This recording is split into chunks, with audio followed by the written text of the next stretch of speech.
ఉగాది శుభాకాంక్షలు. ఈరోజు ఉగాదికి మేము ఏమేమి చేసుకున్నాం చూద్దామండి.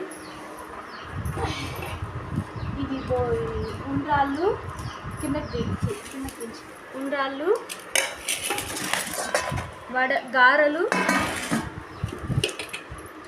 బొబ్బట్లు, బాగా fever, lemon rice, white rice, పప్పు,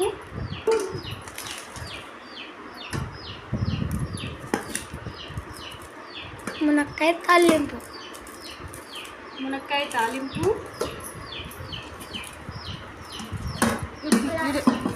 అప్పలాలు, చల్లని పెరుగు. Okay friends, bye. మీరు కూడా ఏమేమి చేస్తున్నారో కామెంట్ చేయండి.